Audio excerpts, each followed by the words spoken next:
Hello, guys. Welcome back to the Uncensored Critic podcast. Thank you, as always, for tuning in. It means the world to me. Thank you very, very, very much. Today, we welcome along another fantastic actress by the name of Claire Cartwright. And let's take a moment to introduce Claire and her work. Claire has a degree from Edinburgh University in English Literature. She trained at the sadly recently closed ALRA, obtaining an MA in acting. For film, she has appeared in The Thing with Feathers, Benny Loves You, and Soul Jacker. For TV, Bewitched. For stage, A Christmas Carol, The Mousetrap for the West End. What Would Quinton Do for the Bush Theatre. Adrenaline for research and development and at the Park Theatre. Macbeth and The Field of Blue Children at the Trafalgar Studios. For voice, you've probably heard her over talking a Justin Bieber documentary, as well as Will and Kate, The Engagement, as well as you've probably seen her on your TV screen in commercials for H&M Holidays and 7 Up, and as well as a plethora of short films, including The Date, which had several film festival nominations, including Best Director at the 2019 Jury Awards, starring alongside Miriam O'Brien. Sorry. She is also the owner and founder of the company Friends with Shakespeare. Link to the website is down below in the description. A company dedicated to helping people get to grips with Shakespeare's plays and language, while also teaming up with West End productions to inspire people to perform Shakespeare in the theatre beside some of the best in the business. Recent guests have included Ray Fiennes and Indira Varma, and future guests include Jonathan Bailey for Richard II at the Bridge Theatre. You might also know him from Bridgerton as well. But in the meantime, hello, Claire. Hello. Very nice to be here. Thank you very much. No, thank you for joining me. It means a lot. Thank you. So we start at the beginning, Claire. Where did it all come from, the love of acting? I think maybe just being a show off, wanting to be the centre of attention. I'm the youngest of three by quite a long way. So maybe it was just a desperate attempt to get someone to to look at me. I don't know. I did a lot. I did a lot when I was growing up. I was in school plays, and I was in a youth theatre company in North Yorkshire called Livewire. Um, so I guess it was just always the thing. Mm, it was always the thing. Yeah. Tell me about your time. We'll go into drama school in just a second, but tell me about your time in Edinburgh. My time in Edinburgh. Oh my God! I mean, do you know Edinburgh? I haven't been, but I hear good things. Oh, you've got to. It's amazing. And I was really lucky to go there for university. I did an English literature degree. And so I spent 4 years being there, meeting amazing people, doing this amazing degree. I used to come out of my lectures like vibrating. It was really cool. Mm, Um, and Edinburgh is just it's an amazing place uh, mm, in every way. So I was really lucky and very very happy there. mm. And tell me about ALRA. Unfortunately, ALRA is no longer with us. Unfortunately, it's No, closed yeah, I down. think it Yeah. closed. I don't know, last year or something. Um, as you know, other drama schools have done recently. Aura was amazing. I'd wanted um, to go straight to drama school after I'd done my A levels, and my mum, uh, I think, very sensibly was like, "No, don't do it. Go and live a bit and learn some other stuff and do a different, she didn't necessarily say that I had to go and do another degree, but she thought that I should wait a bit instead of going to drama school aged 18, and I think she was right. So I went there and did the MA after my English degree. um, and again, it was amazing. It was London, and it was, I guess, that kind of active step closer to actually doing it for a job in real life, Mm. actually being what I'd always wanted to be. Exactly. Yeah. What was like some of the big takeaways you got from drama school? What were some of the big lessons that it taught you? God, I mean, there was so much. It's so intense, drama school. I mean, Yeah. Tell me about it. Yeah. uh, I mean, there are so many lessons. Um, and do you know what? What did I see? I went to see a production of Macbeth, the David Tennant Macbeth, the other day. Mm.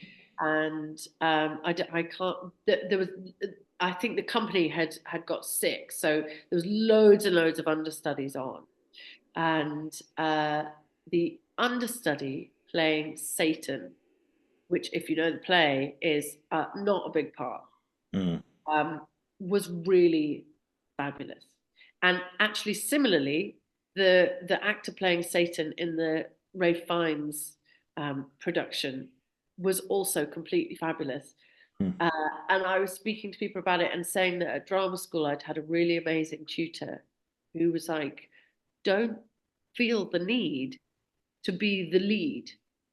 You know, that's that. You know, if you're playing Lady Macbeth, fine, but that's not. You know, if you're playing the spear carrier at the back of the stage, be the best spear carrier ever.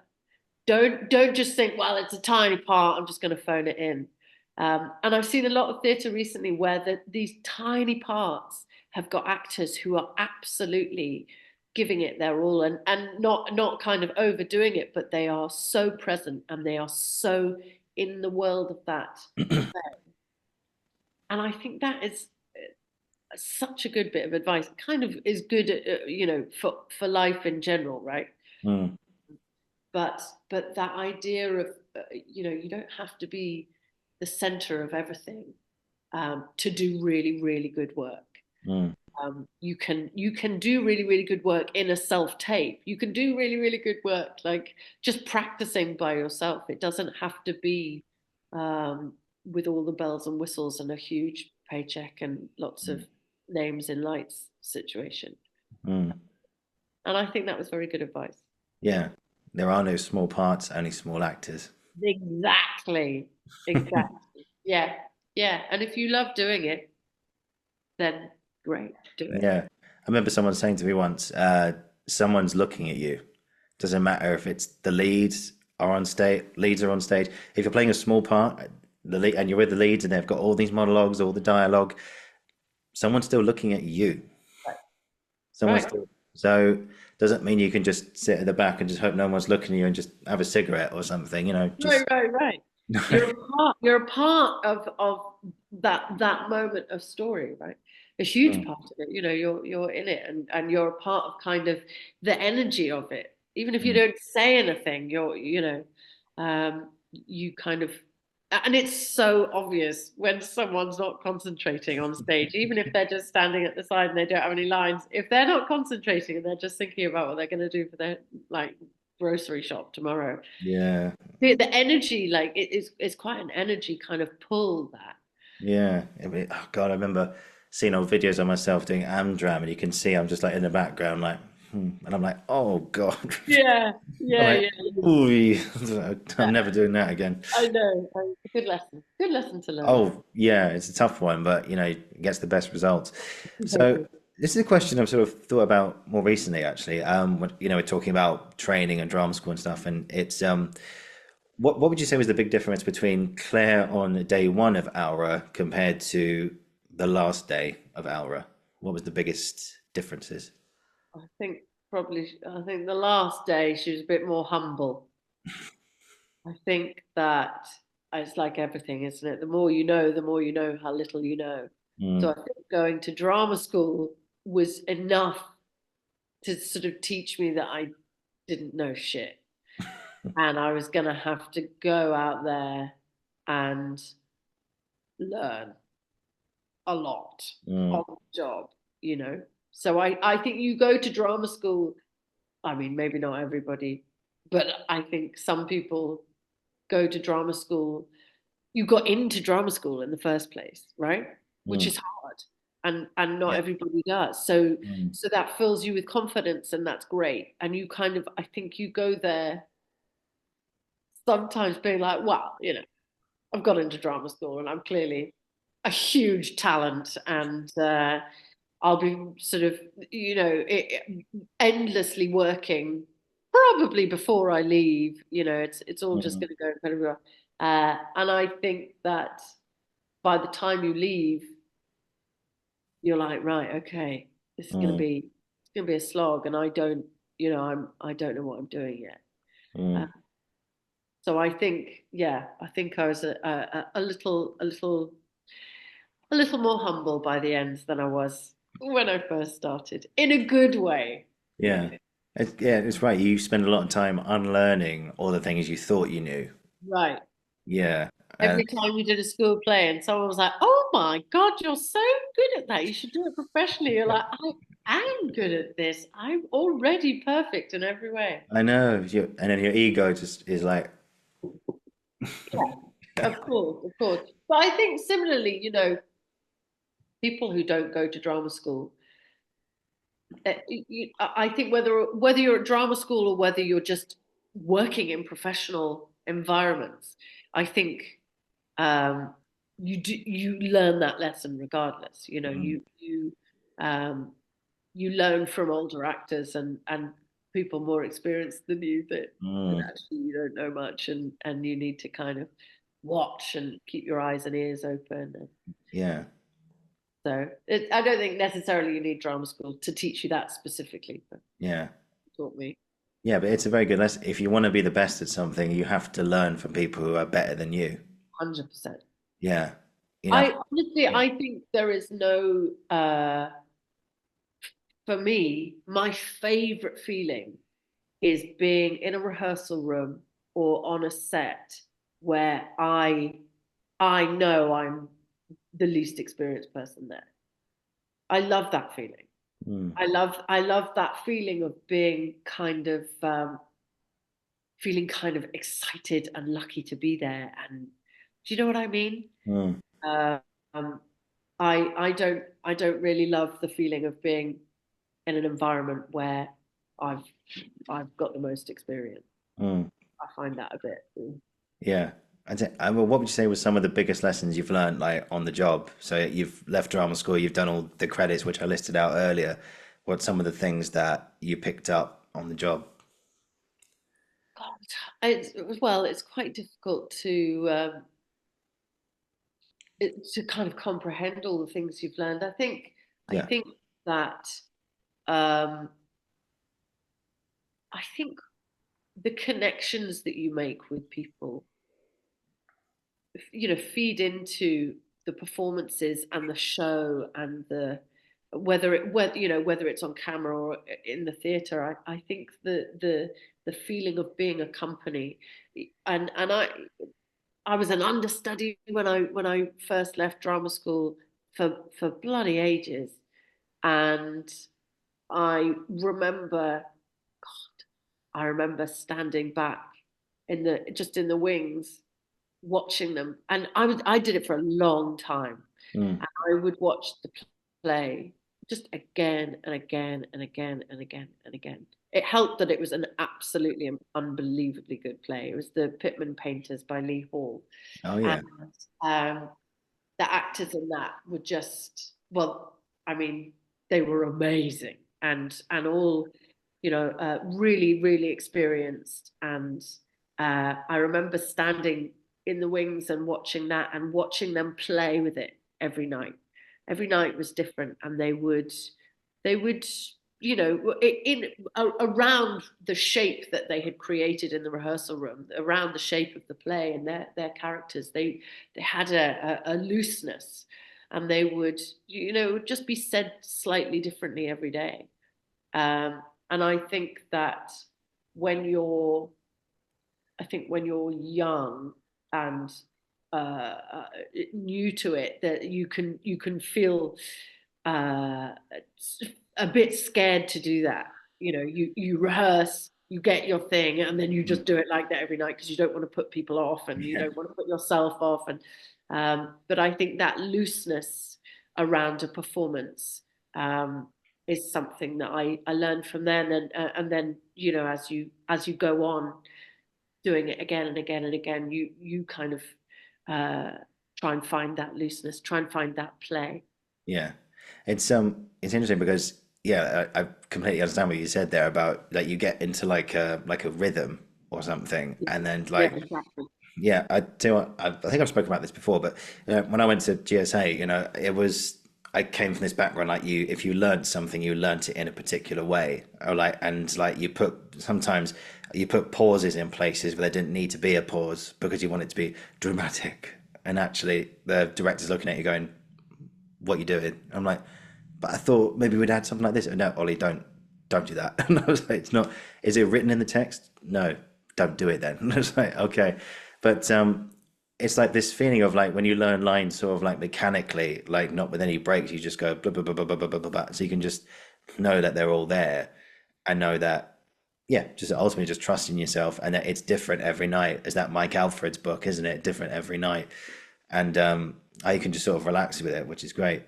So Yeah. I want to jump into well, actually, let's jump into your some work that you've done. Actually, let's start with the short film that you did, The Date, which is a story about two women trying to find connection in this modern world of online dating and apps and stuff.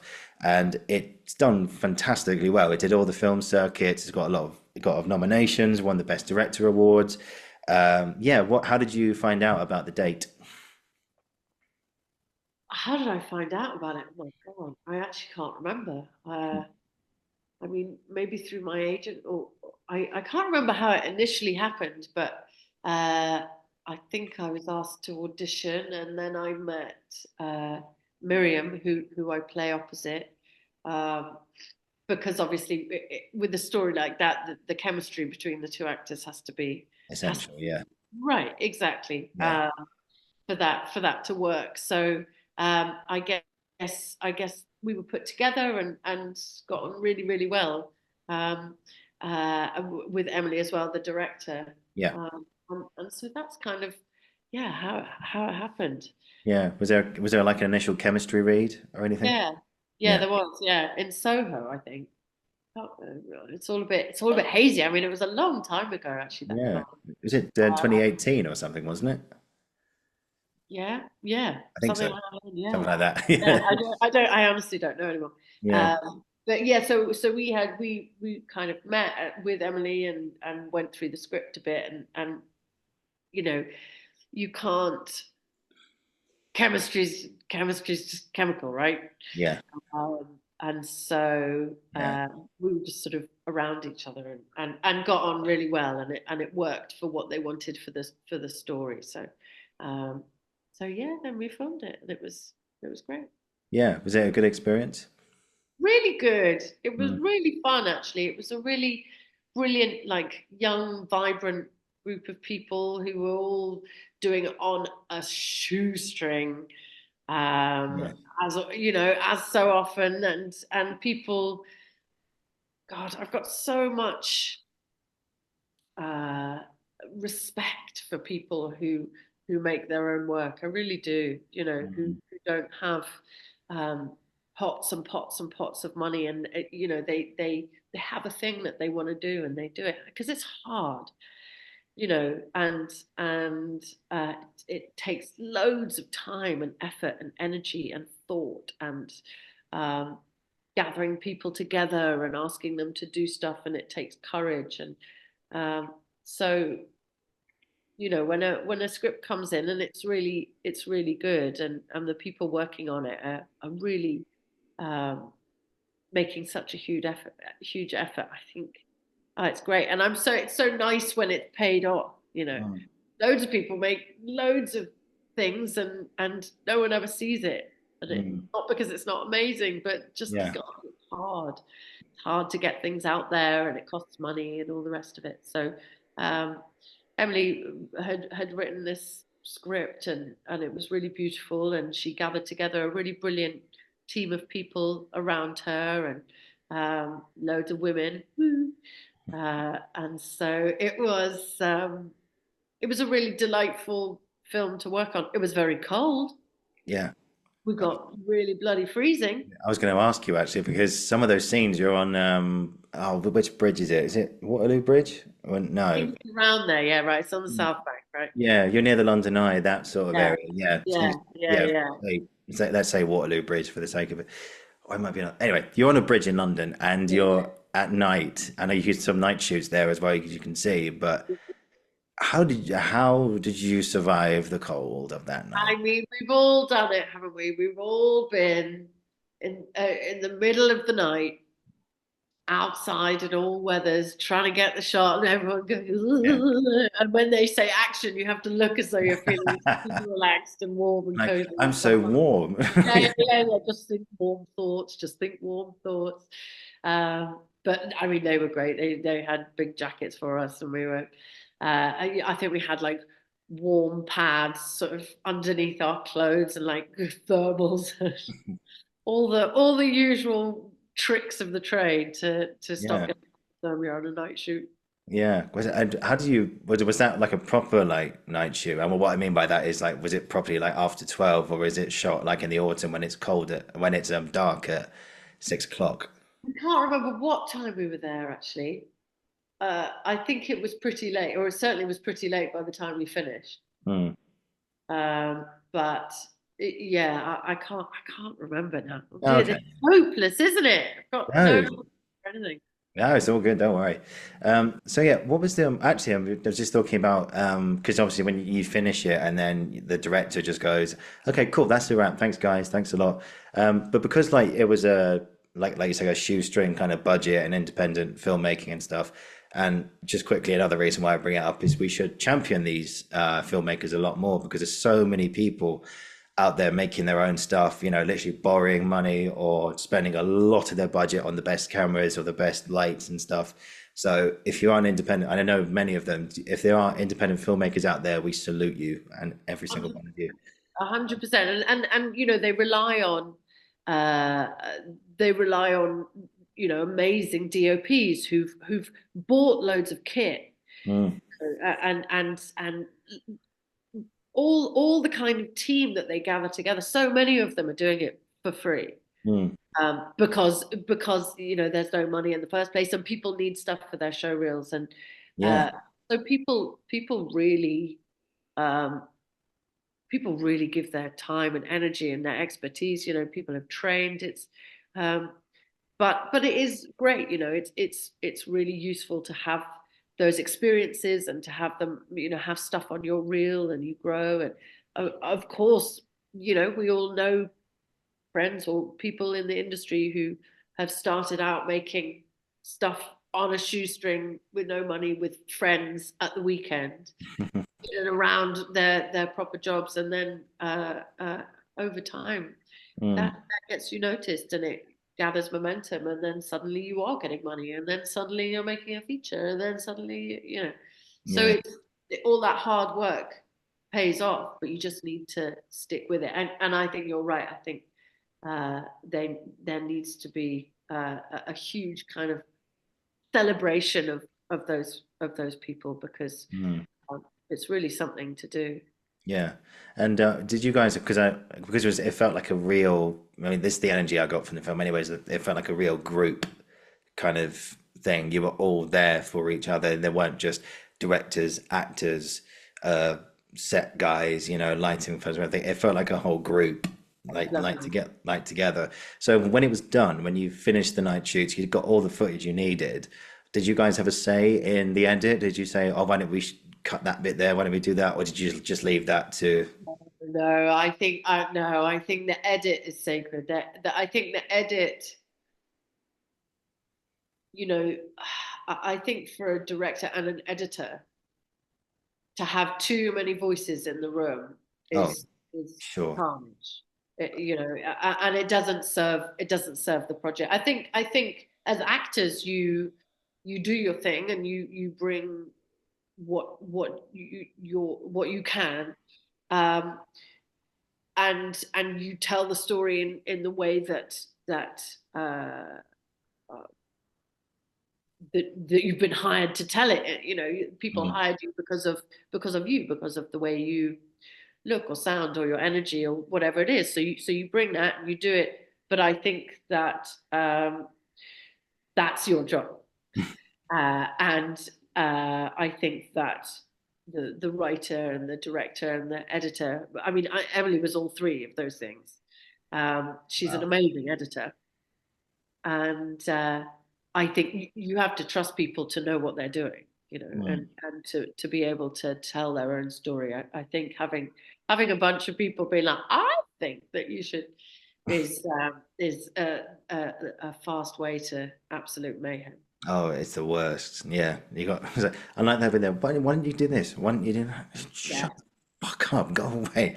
Yeah. terrible, terrible. Everyone must be kept out of the edit suite. Yeah, exactly. But if I was there, one thing I would ask is, there's some really lovely scenes which didn't actually make it into the final cut. There's some deleted scenes there with some lovely, like, tender moments between you and Miriam and stuff. And I was like, why did you cut that? But then again, like, that's a question for the director, really. But I just thought, why didn't you keep that in? You have to kill your darlings. It's brutal, It's but true, very true. and certain film festivals require a specific length for a short film, and it can't go over that. And you Yeah, need that's true. to, yeah, it's absolutely brutal that. Oh, it's the worst. It's the Yeah, worst. Yeah. but I mean, it's the same that we all know people who filmed on TV shows or films. They've done their best work and it's been amazing, and then it's been cut. Yeah. I know people who have been cut entirely from a film or a TV Yeah. show. Yeah. Yeah, so they go, they do all this stuff, and then their whole storyline is just whoosh. Yeah. It's gone. Yeah. Yeah, Yeah. absolutely brutal. Yeah, I spoke to someone on here, Claire J. Loy. She was in, she played a part in Banshees of Inisherin, and Mm. we talked about it in the episode. And she said, unfortunately, she got a handwritten letter from Martin McDonagh going, "I'm sorry, I've had to cut you out of the thing. I'm really, really sorry." But he said, "Look, but here's a ticket to the premiere. Bring whoever you want, and just know that you're still part of the family and stuff." And that's a very good way of handling it. But So yeah, nice. Most people find out at the premiere when they're watching it. oh my God. Like, I have not heard of people being given a handwritten letter before. That is like the first time I've ever heard that. Most people I know have found out when they're watching it with their family. Wow. Hectic. Wow. Yeah. Yeah, Not even a yeah, yeah. note from the director, from your agent? Absolutely not. No, no, nothing. Wow. Okay. Yeah, so if that's you and it's happened to you, don't worry, that's It happened to a happened. lot. Happens to I me. know a lot of like big successful actors have been cut and haven't been told about Wow. That's that's dangerous, that is. it. That's, Yeah, yeah, yeah, yeah, yeah, yeah. yeah. I remember Jack Whitehall told that story actually. He was in, I think he said he was in Frozen 2 or something. Right. And when they went along, they did a 4 days recording. He was a voiceover. He played a troll, I think, under a bridge or something. And he went to the premiere. Now, yeah, it's coming back to me. And the the scene was gone. And then he rang up his agent and said, what's going on?" And she went, "Oh, yeah, I forgot to tell you, they've reduced your part to a non-speaking role." And it's like, why didn't you tell me? Why didn't you tell me before? And I thought, oh man, that is brutal. That's Yeah, brutal. Yeah, yeah. This industry, man, you've got to be tough. yeah. It's not for the faint-hearted, is it? But oh my Christ. Anyway, but yeah, you enjoyed the date. I enjoyed the date. I loved it. Yeah, it was really fun. It was a very, very nice group of people, and it was, there's something really nice about making stuff on a shoestring because everybody's there with the same, I don't know, the same willingness and enthusiasm for creating something for the love of creating it. You Yeah, know, exactly. Exactly. you're all there in it together, Mm. and everyone's tired and freezing and skint uh, and but loves it. Yeah. And the reason they're there is because they love it, not because they're being, paid a fortune or pressured by Big anyone. IMs and all that stuff. Yeah, yeah. It was really brilliant. Yeah, and like I mentioned earlier, just my respect because when I was at drama school, we did our own short film project, and we literally hiring the equipment, writing the script, shooting it, and everything. I made a short film with someone called Where the Fuck is Grandma, and I love that film. It was so much fun. But my respect for these guys, just like not only just like the people that you worked with, but big budget filmmakers who've probably got the same sort of stresses and stuff. Yeah, they've got a big team around them and stuff.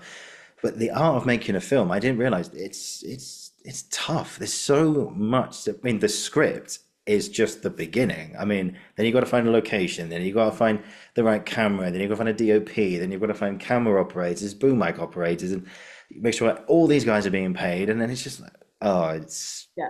my respect. More Yeah. money, the more complicated, you know. The bigger. I mean, yeah, it's a serious undertaking. Mm. Yeah. Yeah. Yeah, it's a Ma- big shout out to all the filmmakers out there. Keep making your stuff and keep getting the work out there. That's what I say.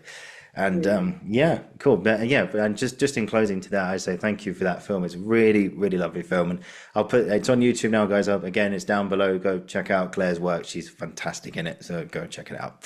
It's cool. So let's move on to your company, Friends with Shakespeare. Now, when I was looking you up, I didn't realize just how much you love your Shakespeare, Claire. You really, really do. Yeah, And yeah. that's yeah, that's where you and I really, really will get along. So we'll start with like the first time you heard Shakespeare. Do you remember the first time that you heard a line or saw something and thought, "What is this?" Oh God, that's a good question. I mean, I can't actually pinpoint Yeah. the Or first. one of your earliest memories, do you think? Well, I mean, we all studied at school, right? And the thing is was when I was like really young, all I didn't want to read. I didn't want to like. I just wanted to watch TV or I don't know, go to a party and like chase boys around. Or I was not. I was quite a late uh, bloomer in terms of academia.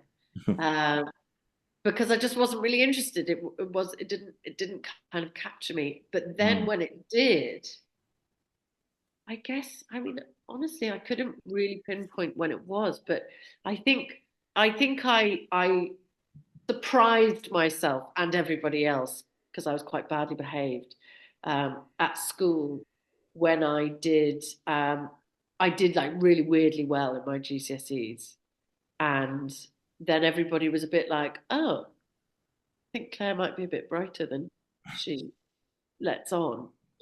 Um, and I think slowly but surely I started to get more and more into it, and uh, I guess you know performing up when in that youth theatre company that I was telling you about earlier. I We did a Midsummer Night's Dream outside, and mm, I just, I guess, just over time, it was slow. It wasn't like I went to the theatre and was like, "Wow, wow, what's this?" I think it just built over time, and I didn't really understand it when I was a kid, but then did more and more, saw it more and more, did it at university and bloody loved it. Went to drama school, loved it even more. Was teaching it, was you know performing in Shakespeare productions, and I think you know over the years it kind of is the gift that keeps on giving. You know, you the more you know, the better it is. mm, And so yeah, I don't think there was an initial kind of lightning bolt moment with Shakespeare. mm. It's It's been a kind of slow burn. yeah, something that sort of entered your consciousness as you went on in a way. Right. Yeah. Yeah. And I didn't really sort of feel it happening until I set up a business around Shakespeare Um, very specifically. yeah, yeah, that's a good one as well. Yeah, Yeah. this is actually I remember sort of the first moment I heard the witch's chant in Macbeth, you know, fair is foul and foul is fair, and hover through the fog and filthy air. I remember because we studied Gothic for A-level English, and when we read that out loud in the class, it was like, I don't know what it was. It was like something just went straight through me, like, what is that? And then I remember going out loud, oh my God, this is awesome. And and it And was like, it's yeah, designed to do that. Like that opening scene in that play is oh, electric. it's a But if you masterpiece. can imagine for Shakespeare's audience, like the rhythm of that opening scene, like their dialogue is completely different to anything they ever hear. Like everything's in iambic pentameter, and then you've got these witches and this incantation, and it's, there's a storm and there's thunder, and it's most Shakespeare plays start with two old codgers walking across the stage talking about what the king is going to do, or whether he's going to form an alliance with France, or like, Yeah. the opening scenes of Shakespeare are always kind of understated, and you don't meet your kind of leads until the next scene, or two scenes time, whereas Macbeth and the Tempest as well start Mm. just unbelievable drama, like Mm. smoke and thunder, and this amazing dialogue coming out of these witches. It's so cool. Yeah, it's like you mentioned, like the opening scene of Hamlet is kind of like really kind of slow, and then it's like, oh, it's like who's there? Who's there? Oh, it's me, a fellow guard. And then suddenly you think, oh, okay, right, this is okay. And then suddenly this ghost appears out of nowhere, and you're like, Yeah. it's like I can't remember the line as such. It's like approach thou spirit, or something like that, or something along those lines. And suddenly you're hit with this, like, what is going on here? But yeah, but with Macbeth, you've got these, the witches chant, and then immediately from that moment, you're in this dark, eerie world, and you're thinking, I'm not sure if I want to be here, but I don't want to get out either. Yeah, What, yeah. what? Grabs you by the scruff of the neck, doesn't it? Yeah, it's like what's going to happen next, and stuff. So yeah, so let's talk about, so the actual name of the company, as I said, is Friends with Shakespeare. In a nutshell, what is it? All right. In a nutshell, it's sort of a mixture between a book club and a course. Mhm. So I run it in person and online. And in person, you come, there's wine, there's nibbles, there's candles, there's a fire, it's in someone's home. Um, and a group of about 6 or 8 people meet and sit in comfy chairs, and we read an act per week, basically. So Yeah. they 5 weeks. And I give a bit of an outline, a kind of I paint the background of the context, whether it's the philosophical or socio-political or geographical, or whether it's biographical, or whatever I think the contextual elements that feed into that play are. So I kind of give you a big chunk of that, and then we read it aloud. And at the beginning of each act, I kind of throw out things for you to look out for, whether it's thematic or linguistic, or a particular characteristic of that act. And we read it aloud, and we go slow, and you get to the end of a speech of King Lear, and you're like, I have no idea what I just said. And we look at it, and we discuss, and people ask questions, and it's the language of Shakespeare is so rich and layered and textured, and it's difficult, right? There's the syntax is difficult, the vocabulary is difficult, the puns, the wordplay, the classical or religious references that no longer sit within our frame of reference.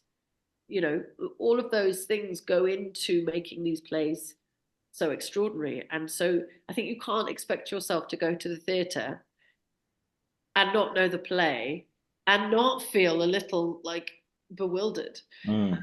It takes time, and I think the problem for a lot of people was that when they were at school, they were maybe a bit young, and it was really hard, and they had to do exams and remember quotes and all of the stuff that kind of makes you put your guard up and think, oh, I hate Shakespeare. But the point of Friends with Shakespeare is I do all the hard work. I don't want anyone to come to Friends with Shakespeare and feel like they're working. I want, I write all the recap notes and do all of that. And I want people to come and have fun with it. That's why all the wine and the food and the comfortable atmosphere, because I feel like people's brains are much more receptive when they're not stressed.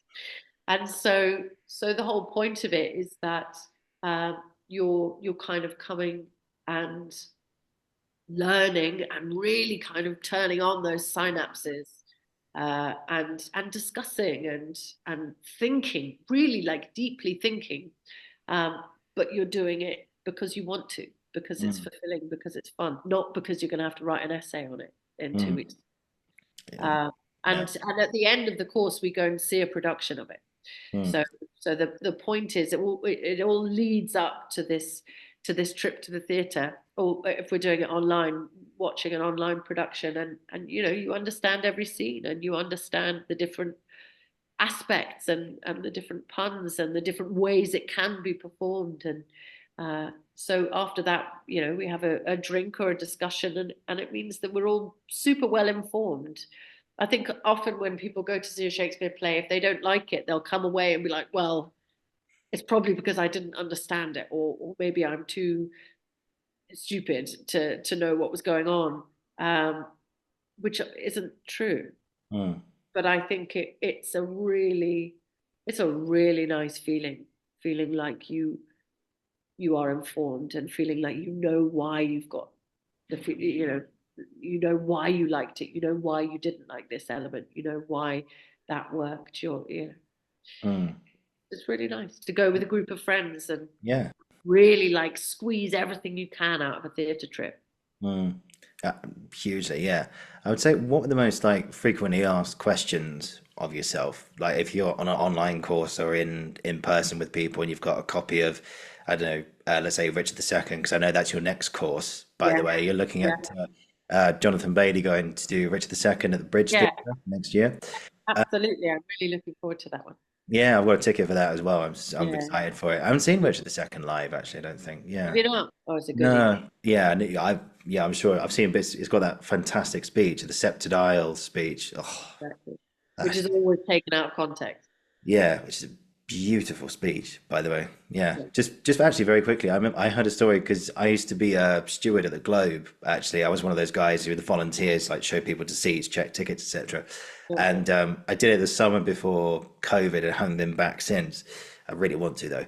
But and by the way, if anyone wants to do it, like for a summer or something like that, just I'd do it.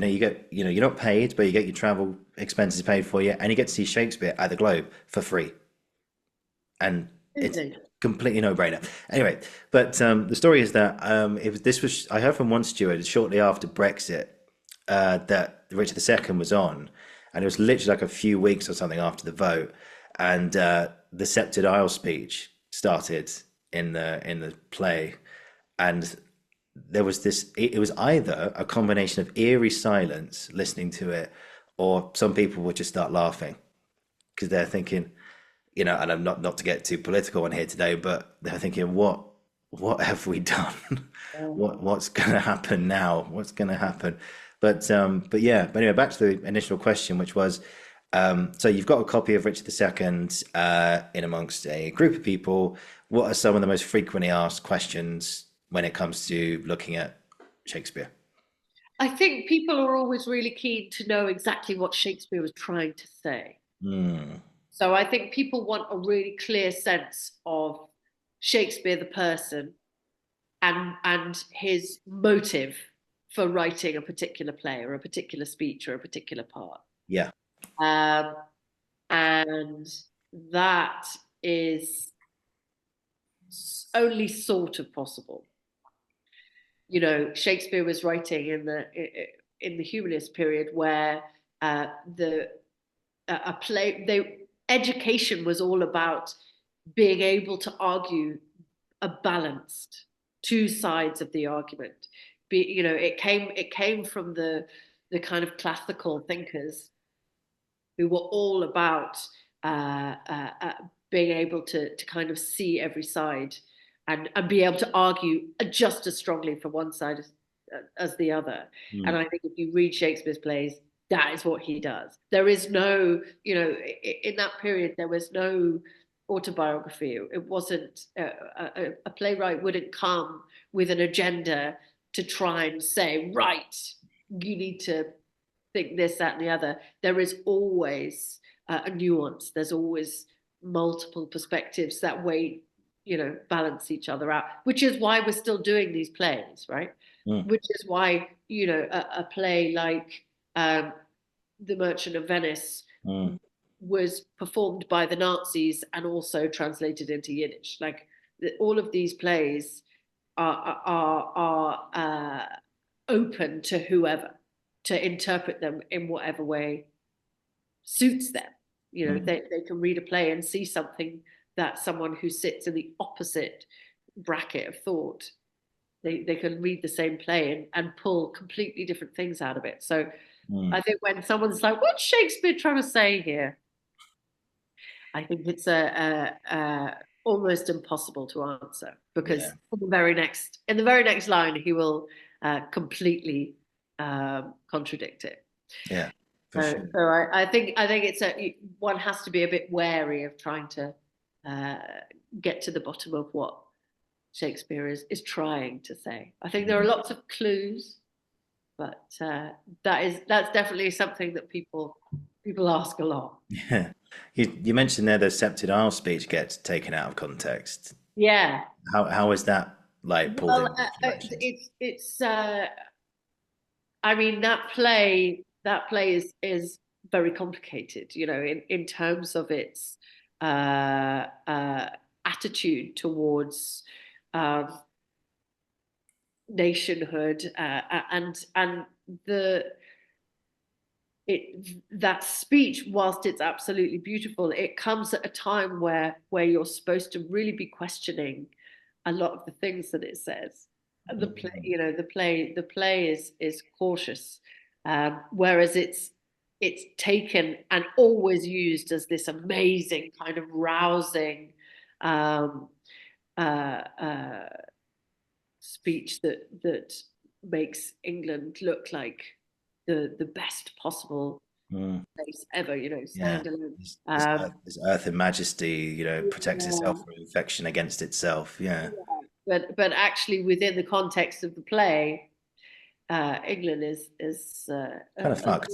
A little more complicated than that, and it is eating itself in many ways, and the speech is heard within that context, within all of those different noises. So it's an interesting one. It's always interesting to see who is using that speech and how. Yeah, and I noticed that you also covered the latest, again going back to Macbeth, Ralph Fiennes and Indira Varma's thing, and there's pictures on your website of them actually coming in and actually talking to you guys about it and stuff. What were some of their takeaways that they? Well, so that was slightly different. So Friends of Shakespeare's, I run these courses for adults, obviously, with all the wine and the food and bloody. But so the kind of main body of the business is these kind of adult courses. For that production of Macbeth, I was asked to be the Friends of Shakespeare became the education partner for it. So we went into schools. So I went with Rafe and Indira into schools up and down the country, and we did these amazing workshops. And Rafe and Indira were and actually some of the other cast as well who came. They were incredible. They were so they were brilliant at kind of giving an insight to their working, to the story, to the language. Performing a bit for the students and directing the students and working through little scenes, and they were so brilliant, and really interesting. Rafe absolutely is a kind of master with Shakespearean language, so he would really go into the depth and the detail of particular speeches. And Indira is actually a really different actress, and is much more kind of intuitive, and was really kind of working with the students on like how a scene felt. So it was great. The students got a really cool, varied take on that play Mm. from amazing actors who they then went to see perform. It was Yeah. cool. Yeah. Yeah. I mean, what a way to sort of finish a workshop, really. Go and see, Right. do that, right? But yeah, and there's a lot of I remember again at drama school talking about Shakespeare and how like there's so many different elements to it, and you look for antithesis, you look for figures of balance. It's like you say one thing, but then you can counteract it with something else. Um, yeah, and I've had the fantastic Kate Godfrey on here a couple of times. We're going to do another one, I hope, in the future, doing some more the light-hearted comedy speeches because we did two really dark ones. We did Iago and Gloucester and Richard, no, Henry the Sixth Part Three, where he talks about killing the king. So Yeah. yeah, Wow. yeah, and Great. they're both amazing speeches, but they can Yeah. get dark very, very quickly. Yeah. But yeah, I mean, I tell you what, it's like one thing I remember is that at the end of every verse speech, if there's a rhyming couplet at the end of the speech, that means that what happens after that is a change of scene. A change of scene. Yeah, Not. well, at the end of a thought, or the end of a certain Yeah. message. Yeah. Yes, yeah, the end of it's a nice kind of rounding up that rhyming couplet at the end. Yeah, it doesn't necessarily always mark the end of a scene, but quite often it does, and certainly the end of an idea. Mm. Because Yeah, I think a good example is I think is Iago's one where he says, "I have it. It is engendered. Hell and night must bring this monstrous birth to the world's light." And you're like, that's another one. You're like, how does he do it? I This guy. know, I know. It's fantastic. Genius. He is a genius. Yeah. Where do you subscribe to the belief that Shakespeare was more than one person? Do you think it's hearsay, or do you think it was actually one person writing this stuff? Um, I feel like I mean there's certain plays where he was writing collaboratively, and that is known, Yeah. and that was writers wrote collaboratively all the time in that period. I think that the multiple people argument. I mean, it doesn't. I read a lot of Shakespeare. I can, for me, I feel like there's a Shakespeare voice, and then there's other people's, Mm. uh, and I think. I know a Shakespeare voice. Who knows? Maybe someone in the future will be like, "Ha ha, you all got it totally wrong." But uh, for me, it's one person Mm. writing. Yeah, Yeah. no, for sure. Yeah, I would agree with you. But so when you've got a speech, and actually you're going to do one of your speeches, I think, towards the end of the episode today, which of course is again going back to Macbeth, Lady Macbeth. Yeah. So you've got that speech in front of you, and you're in the workshop with people. You read it through once, and people go, "What are they talking about?" And Yeah. then, so what's the first thing that you do? What with students at school or with in the Friends of Shakespeare kind of. I'd say with friends in Shakespeare. Yeah. Well, Friends of Shakespeare, basically, so I will, at the beginning of a scene, I will tell everybody exactly what happens in the scene so that they don't have to worry about working out what is happening in the scene. They can take that layer of things off. Um, and there are certain scenes, certain speeches, certain moments. I've been doing it for a long time, and I know I basically know when something is going to be really bewildering and difficult, or when something is actually quite clear. So I tend to I tend to actually oftentimes if it's really complicated, I will stop as we're reading and I will just explain that moment because then everything else falls into place. Mm. Uh, but I'm reading The Tempest at the moment, and there's a moment where a lot of the nobles are winding each other up and teasing each other about their um, lack of understanding of certain classical myth. And they start talking about Widow Dido and Aeneas and Carthage and Tunis, and it becomes super confusing. And no one's got any idea what anyone's talking about. And it doesn't really matter. But there'll be moments like that where we're reading it and you can see everybody's eyes start to glaze over. And I'll stop there and explain that. And you then get kind of a sense of what Shakespeare's doing for the rest of the scene. But in speeches, what I do with Friends with Shakespeare is it's not taking each word and taking each line and working that out. But if there's an image or a tone or whatever, we'll kind of talk about how that's created and what that then establishes in the rest of the scene. It's Yeah. kind of free form. Yeah, I could sort of get an image now of you sort of reading like a speech, and you could see everyone going, Yeah, yeah, exactly. yeah, and they're going, like, okay, let's stop there. Yeah, Let's go. nobody has any idea what's going on. Let's stop. Yeah, Yeah, yeah. exactly. And I think sort of like a business plug sort of thing for this one here now is I'm just thinking about so if anyone's out there who's looking at your company and thinking, should I go to Friends with Shakespeare? Like, what can I get most out of it? How will it help me? What do you say to those people? Why should they come to you? Do you know what?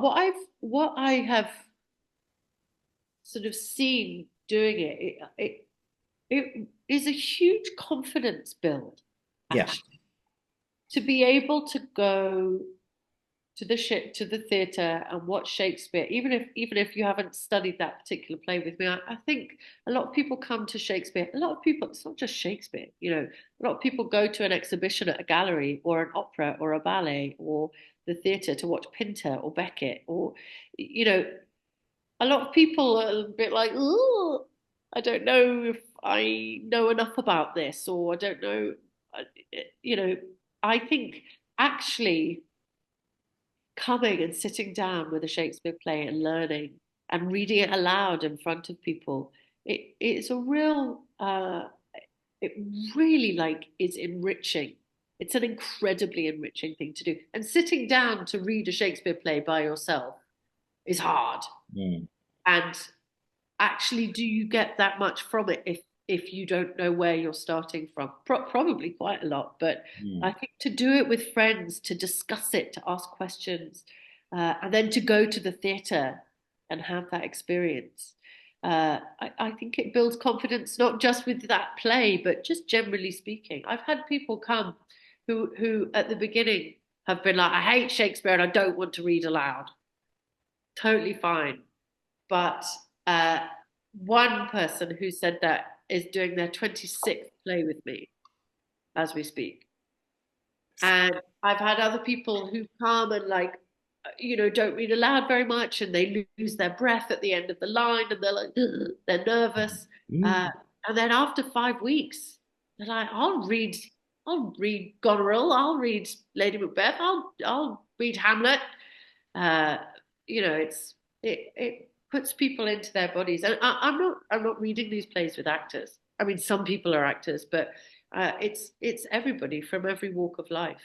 Uh, and it's a real gift to have a Shakespeare play in your back pocket that you really know that you've really kind of gone into deeply. I feel like as adults, a lot of people don't do that in Mm. anything. A lot of people don't deep dive intellectually into that much stuff Yeah, uh, because there's not that much opportunity to do so. yeah, Uh, and so when you can, it's the best. yeah. So what excites you about taking that plunge and going really deep into the language and really understanding what it's all about? I mean, without wishing to sound over the top, I mean, Shakespeare encapsulates everything. I mean, Yeah, it's philosophy and it's politics and it's human nature and it's love and it's art and it he spans in his work uh, everything that it is to be alive and to be human. And so to get to kind of sit with that and discuss it with other people who think differently to you, mm, and to sit and chew over philosophy and politics and you know, love and friendship and family dynamics. And I was reading King Lear recently with a woman whose mum has got dementia, and oh my God, she Yeah. brought so much. She brought so much to it, and you learn from each other. And Shakespeare, I think, has got something to say about everything. I mean, Mhm. bloody hell, Oh, that, everything.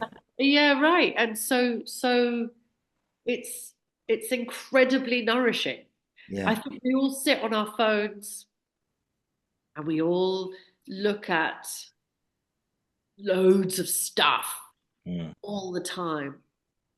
But I would say invariably it's the surface of that stuff. So a news article or whatever you're clicking on, it's only ever this like tiny bit at the surface, Mm. uh, and I think that is after a while a bit corrosive. Mm. You know, I think Mm. it's like fast food. It doesn't fill you up, and it make No. it, it is delicious at the time, and then you feel a bit empty. Whereas for me, and for the people that I do it with, sitting and connecting with people and reading stuff that actually like really makes you think properly, uh, and go deep into yourself. That's like Yeah. the best thing ever.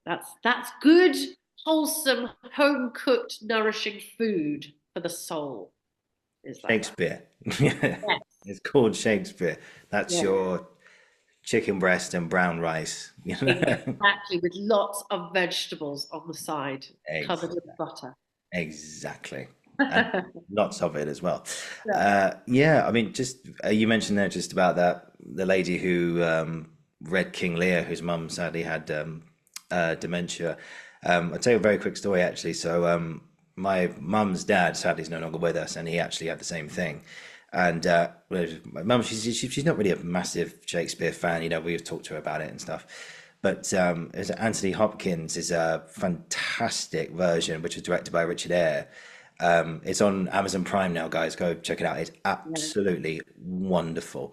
His King Lear is just, in my opinion, it's probably definitive. I don't think I'll see any better King Lear, and I want to be proved wrong. Please do prove me wrong. But yeah, there's the beautiful scene at the end where Cordelia comes to see him, and he's in a really bad state, and he says something along the lines of, "I feel like I feel this lady to be my daughter." And is it her? Is it? I feel like is this my daughter in the room? And Mum came home one day and just watched that and just burst into tears. And I was just I'd never seen that reaction from her when it comes to talk. Because you mentioned Shakespeare to her, she's like, "Oh yeah, what does it mean? Yeah. I can't understand it. I don't know what he's talking about." But then that scene happened, and then Anthony Hopkins being the fantastic godly actor that he is, did that, and she was just like, "Oh, that's what he's talking about," Yeah. and it was that was a moment, yeah, Yeah. it Yeah. really That's the was. thing, and I think a lot of people have that initial like, oh no, Shakespeare's not for me. No, no. But I mean, he's quite literally for everybody. He encompasses every possible experience and dynamic. Not every play is for you, Mm. but I think you're right. People so often will find something in a Shakespeare play and be like, oh my God, yes, Mm.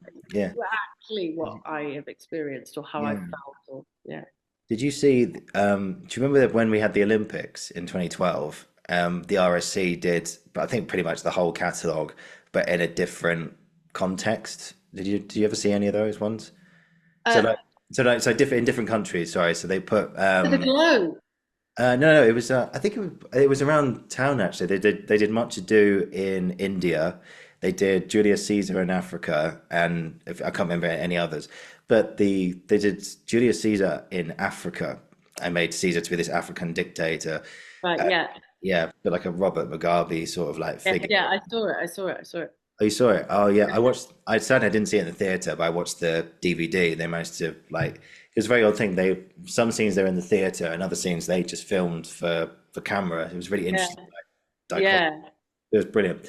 But I remember the actor who played Mark Antony when he did the Dogs of War speech, and he did it in this like grand way. It's like like not shouting, but like proper like war cry of like let's slip the dogs of war, and let this foul deed that had smell above the earth. No, I've got it wrong completely. How does it go? Let's slip the dogs of war that this foul deed shall smell above the earth with carrier men groaning for burial or something like that. But the way Very that good. yeah, oh God, I had to really go really back there.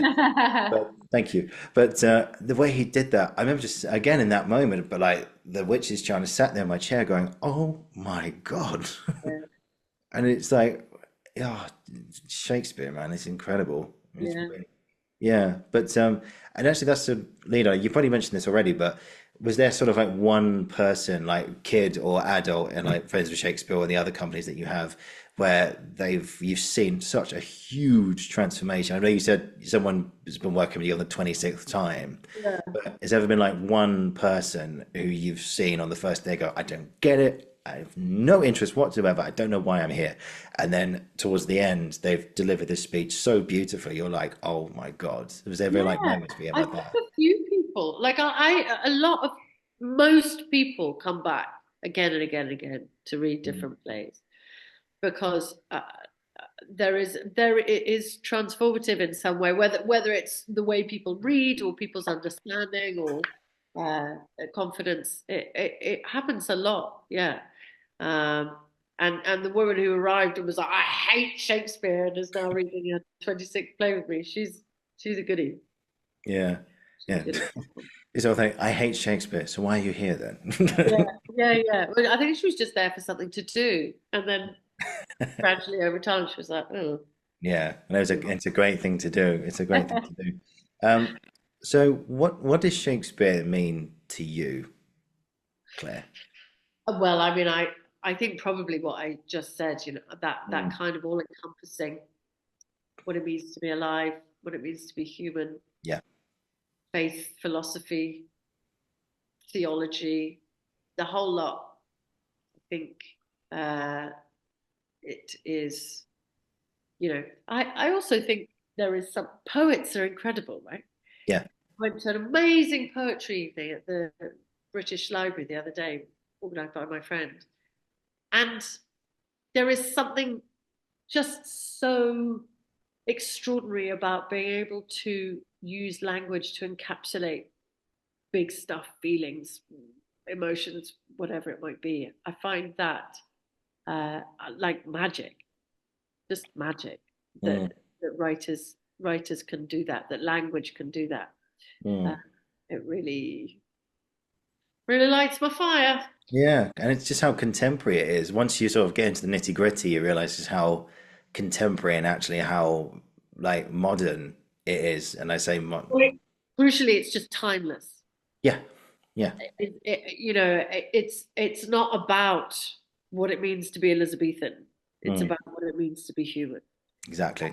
Yeah, which is why it kind of spans everything. It's not about the politics of ancient Rome.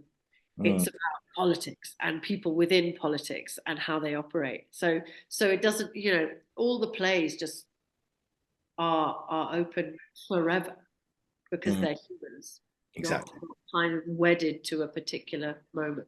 Yeah, Gregory Doran, who is the head of the RSC, said after he directed that African version of Julius Caesar, and he said that someone came up to him afterwards and said, "Oh, how long did you have to change the language and to make it sound a bit more contemporary? Like, get rid of Shakespeare and make it sound more like our dialogue?" And he looked at this person and went, "We haven't changed a word. We've not one word was changed. It's all what was originally written." And it just shows that, yeah, as you say, timeless, and that it still talks to us even now, 400 years on, and for forever. I think, like you know, it's just Unless human nature changes significantly, I think. Yeah. yeah, It will be forever anyway. It'll always be here. We'll make sure. We'll make sure of it. Yes, we'll do our best. We've just got a few more things left for you, Claire. I know and we're on a bit of a time limit now, but I just want to ask you about your work with the Theatrical Guild, which I know you did an interview with your good close friend, Mr. James Norton, a couple of weeks ago, in fact. Last Um, week, I think it was. last Sunday before last, wasn't it? Yeah, something like that. Can't remember. Yeah, anyway. But yeah, if anyone who doesn't know, I've got a little bio of it here. This is from their Instagram page, which has decided to just leave me all of a sudden. Hang on a sec. Hang on a second. So yeah, so it's from what I've read about it, anyway, it's oh, here we go. So it's a charity supporting backstage and front of house theatre staff with financial grants, mid-career training, and access to counselling and welfare advice. So it's for a very, very good cause. So you interviewed James Norton a couple of weeks ago, someone who I know you've known for a long time. Well, first of all, what's your working relationship like with the Theatrical Guild? What's its goal? What are you helping them build towards? I'm on the board of trustees, and we, the the the British industry is one of the most important industries in the whole country, and Yeah, it is made up of a huge number of incredibly passionate and dedicated people, and yet, it is an industry that does not have any safety nets. A lot of people are working 0-hour contracts. A lot of people are on very little money. yeah, Um, it's a gig economy, right? It's job to job to job, and life is complicated and messy, and so the people who allow for that industry to operate, who work backstage, who work front of house, and are invariably the people who don't get kind of applauded and seen and spoken about, because the nature of it is that the actors are there being like all the names and in lights and the people who everyone's writing about in their reviews and talking about.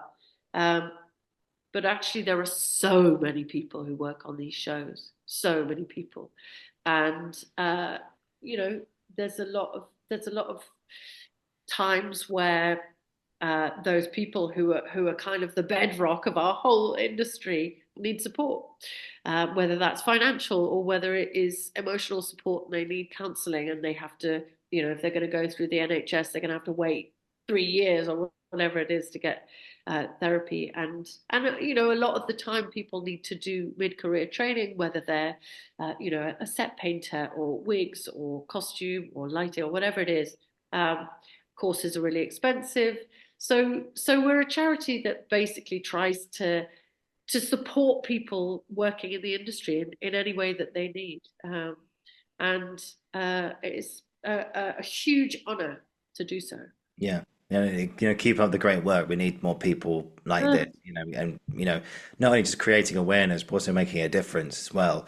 So, I know you interviewed James. So, what were like some of the main things or the main sort of big stuff that jumped out at you guys in that conversation? It was really, really nice.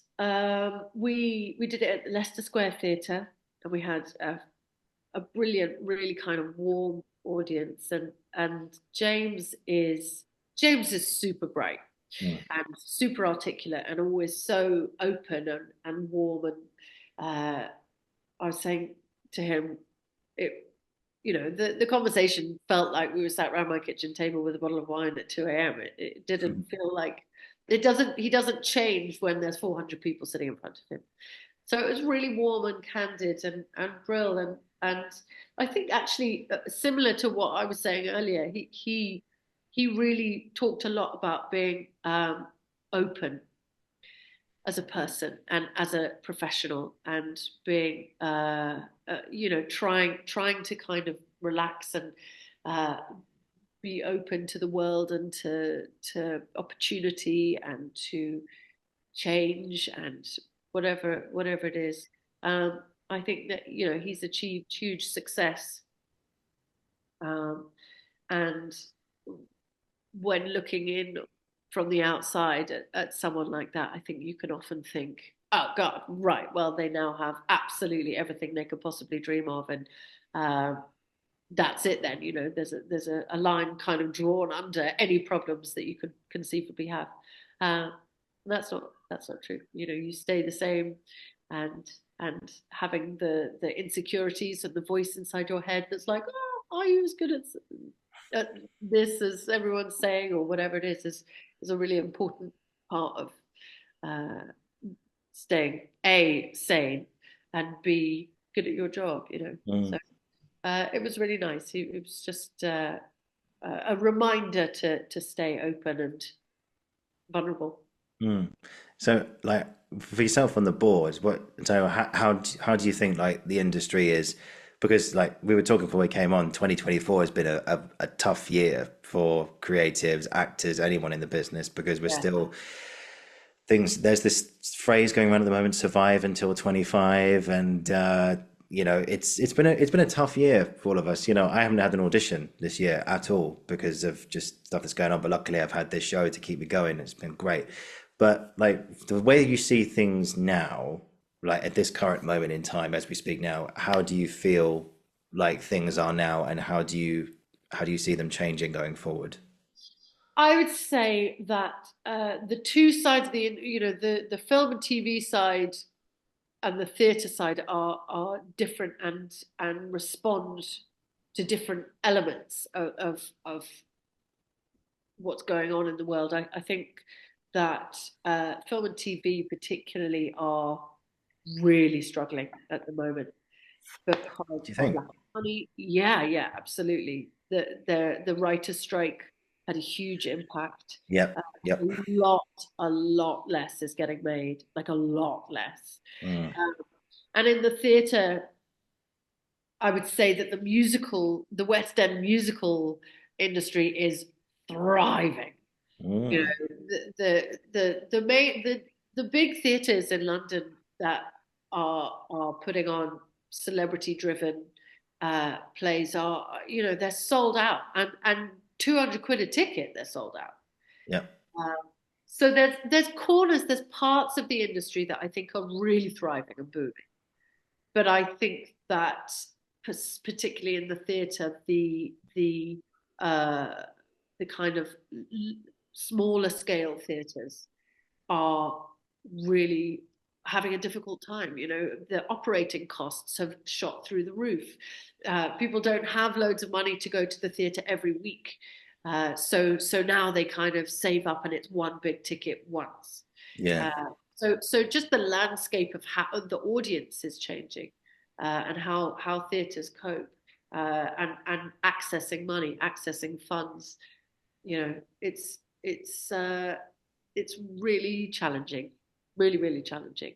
Yeah. Uh, I think that hopefully, I mean, this phrase "survive till 2025." I think the idea is that certainly for film and television, it will start to improve. I think there's been lots of kind of things that have battered it all at the same time, but the hope is that it will kind of turn around and gain a bit more momentum. Uh, but it's for actors, casting directors, agents. It's a completely saturated market. Mm, You know, there's less work and way more of everybody mm, trying to be in the industry, and that's because it's a bloody great industry to be in. It's mm, brutal and it's hard, but uh, people want in, and it's it just is that way. mm. So if people manage to make it work and survive, uh, then there's lots to be had in the Exactly. future.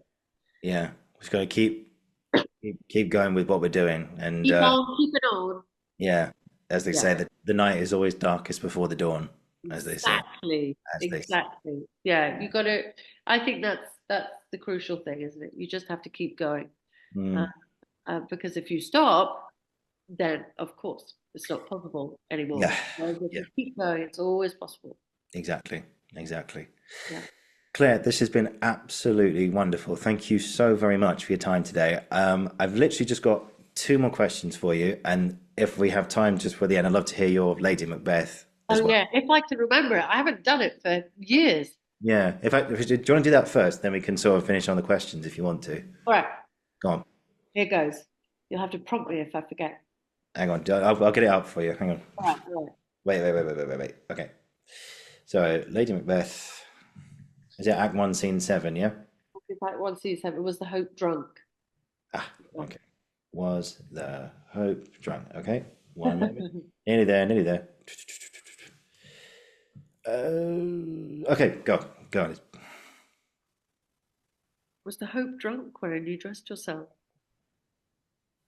Hath it slept since and wakes it now to look so green and pale at what it did so freely?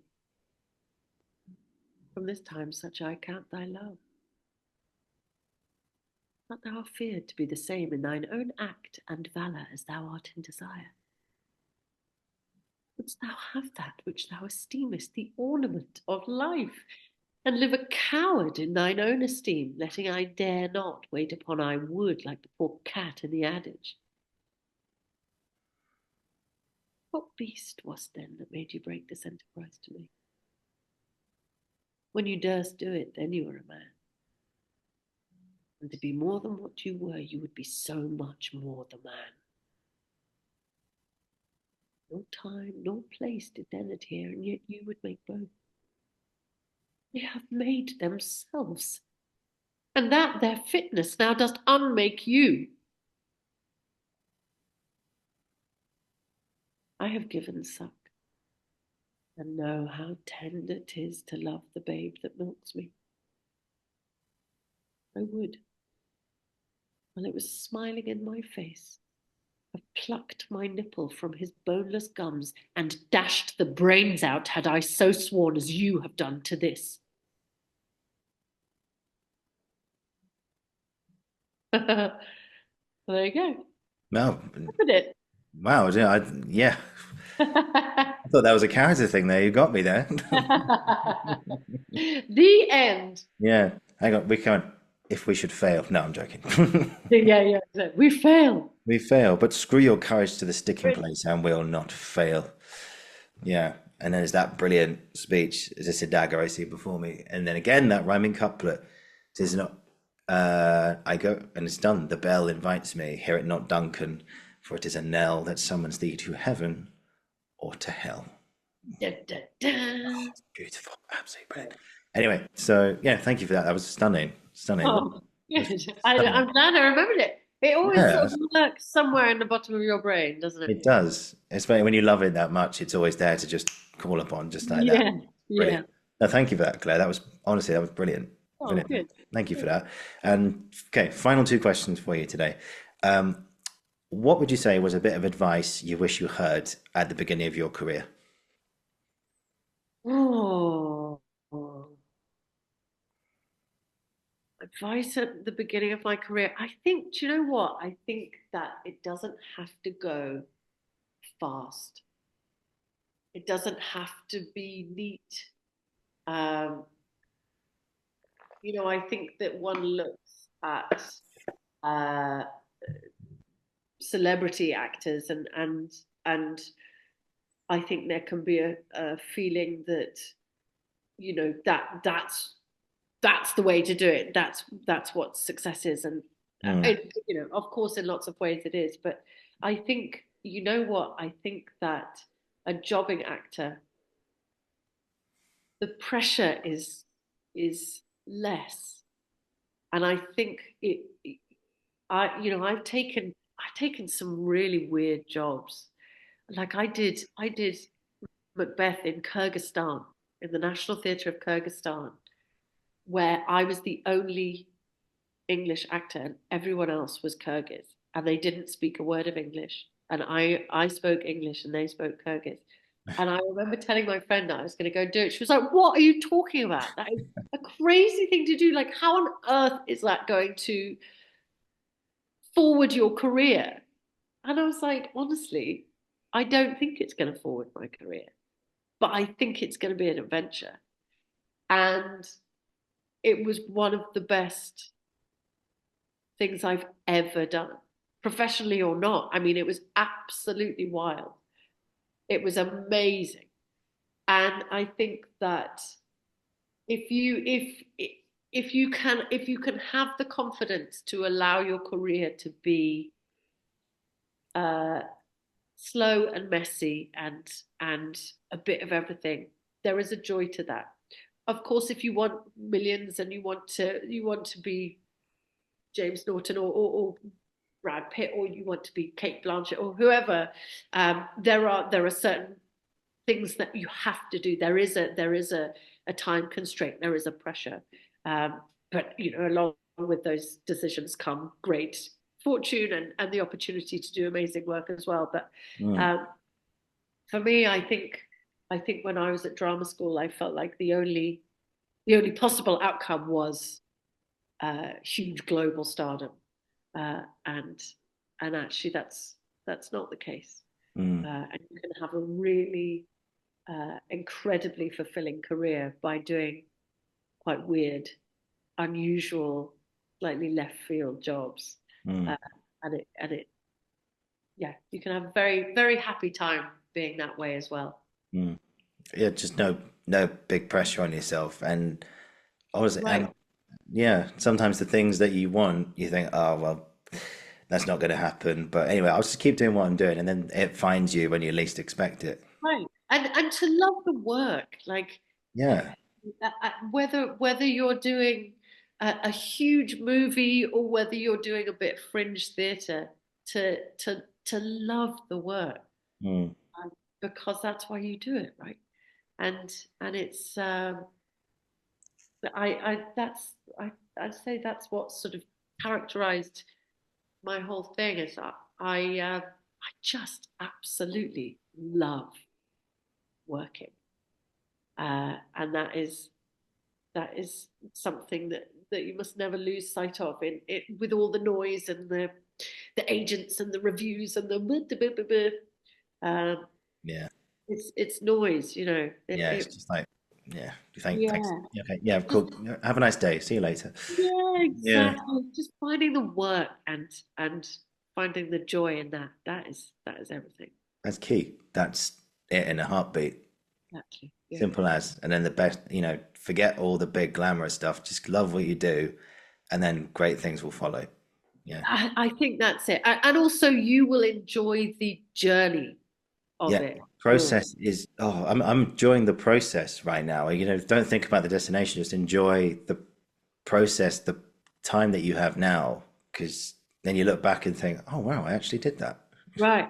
And Yeah. every opportunity to audition, even if even if you're not going to get that part because you're wrong for it or whatever, just like loving the opportunity to do the self tape rather than be worrying about getting the job, Yeah.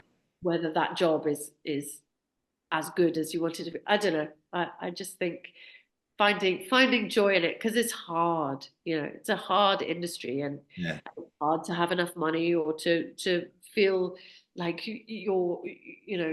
the ego takes a bashing and all of these things. So I think finding the joy in the work wherever you can is crucial.